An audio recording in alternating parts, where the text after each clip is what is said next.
കുറച്ച് വ്യക്തത കുറവുള്ളതുകൊണ്ട് ഞാൻ എൻ്റെ ക്ലാസ് മാറ്റിയേക്കാം.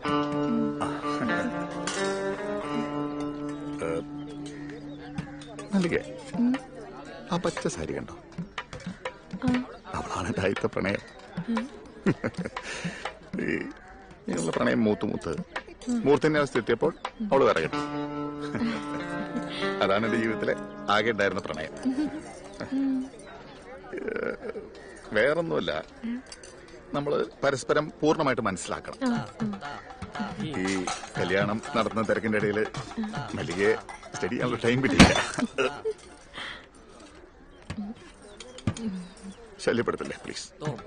ഇനി മല്ലിക പറയൂ, മല്ലികയുടെ കൊച്ചു കൊച്ചു ചാബല്യങ്ങളെ കുറിച്ച് പറഞ്ഞോളൂ. വേറൊന്നുമില്ല, ഇപ്പോഴേ പറയുകയാണെങ്കിൽ പിന്നെ അതിരാത്രിയിൽ ടൈം വേസ്റ്റ് ചെയ്യേണ്ട കാര്യമില്ലല്ലോ.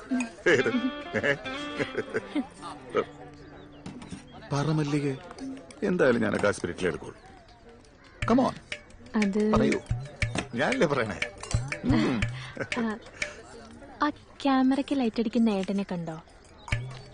ആഞ്ഞുള്ളിത്തിന്റെ എന്നെ ജീവിതത്തിൽ ആദ്യമായിട്ട് ഇഷ്ടമാണെന്ന് പറഞ്ഞത് ആ ഏട്ടനാ.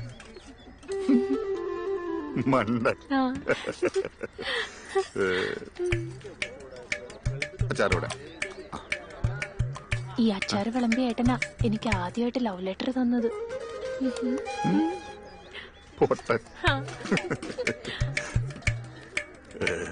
ദേ, ഈ ഏട്ടന്റെ കൂടെയാ ഞാൻ ആദ്യമായിട്ട് സിനിമയ്ക്ക് പോയത്.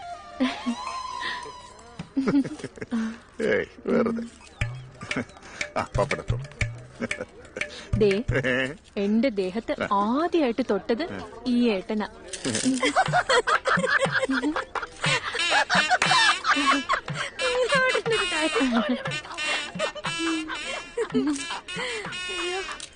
പിന്നെ തോരൻ വന്നു, ഓലൻ വന്നു, കാളം വന്നു, അവിയൽ വന്നു, എരിശ്ശേരി വന്നു, ചോറ് വന്നു, സാമ്പാറും വന്നു, 2 കൂട്ടം പായസവും വന്നു. വയറ് നിറഞ്ഞു.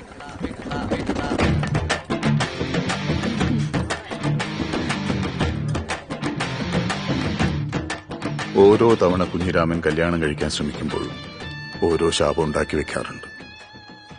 ഇപ്രാവശ്യം ആ ശാപം എന്റെ തലയിലാവുമെന്ന് ഞാൻ കരുതിയില്ല. ഇനി ഞാനൊരു കാര്യം പറയട്ടെ, ഈ നാട്ടുകാർ അത്ര മണ്ടന്മാരൊന്നുമില്ല. സത്യമായിട്ടും ഈ നാടിന് എന്തോ ഒരു കുഴപ്പമുണ്ട്. ഈ കുഞ്ഞാണ് സത്യം. For more updates, like, comment, subscribe to our channel.